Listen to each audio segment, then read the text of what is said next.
Hello friends, welcome to my channel Eshwari Pamula. ఈరోజు మీకు పీతల ఫ్రై ఎలా చేయాలో చేసి చూపిస్తానండి. పీతల ఫ్రై కావాల్సిన పదార్థాలండి. ఈ పీతలు నేను 1/2 కేజీ కన్నా ఎక్కువ తీసుకున్నానండి. ఉప్పు వేసి బాగా కడిగి తీసుకునే పీతలండి ఇవి. ఒక 3 టేబుల్ స్పూన్ కారం తీసుకున్నానండి. వెల్లుల్లిపాయలు, అల్లం, ఇది సోపు కొంచెం, 1 స్పూన్ జీలకర్ర, లవంగా, యాలకులు, దాల్చిన చెక్క 4 సైజెస్ తీసుకున్నానండి. ఉల్లిపాయలు ఒక చిన్నవి 3, 4 పచ్చిమిరపకాయలు తీసుకున్నాను. ఇవి గ్రైండ్ చేయడానికి 3 ఉల్లిపాయలు, 3 టమాటాలు తీసుకున్నానండి. ఈ కప్పు నిండా నూనె పోసానండి. ఉల్లిపాయలు, పచ్చిమిరపకాయలు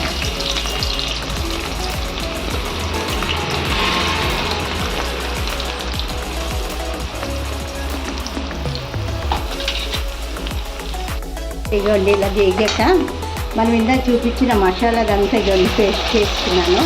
ఇందులో చిన్న ఉల్లిపాయ ముక్కలు వేసుకొని కొంచెం చేసుకున్నానండి. ఈ మసాలా కూడా బాగా మంచి వాసన వచ్చిన వరకు వేగాలండి. వేసాకండి ఇలా బాగా కొంచెం మంచి స్మెల్ వచ్చిన వరకు వేసుకొని, తర్వాత ఉల్లిపాయలు, టమాటా గ్రైండ్ చేసిందండి ఇలా కొంచెం బరగ్గా చేసుకొని ఇలా వేసుకొని ఇదంతా బాగా పచ్చివాసన పోయిన వరకు వేగాలండి. వేగాక అప్పుడు అన్నీ వేయాలి. ఇందులోని మసాలా అంతా బాగా వేగాక ఫ్రైలాగా బాగా మంచి స్మెల్ వస్తుందండి.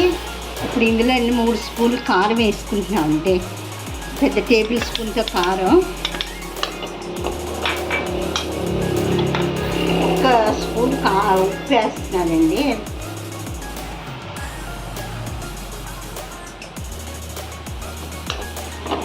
వేసి బాగా కలిసాక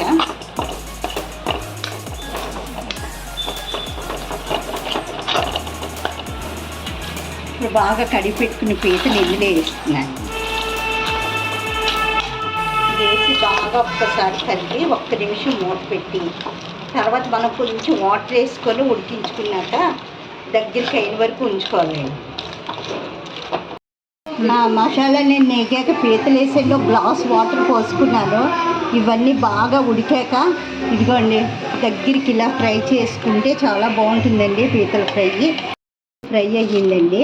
మరీ డ్రైగా చేయకుండా ఇలా చేసుకుంటే మీకు అన్నంలో కలుపుకోవడానికి కూడా బాగుంటుందండి. ఇక అంతేపై పైన కొంచెం కొత్తిమీర వేసుకుంటున్నానండి. మీకు ఈ వీడియో నచ్చినట్లయితే లైక్ చేయండి, షేర్ చేయండి, సబ్స్క్రైబ్ చేయండి.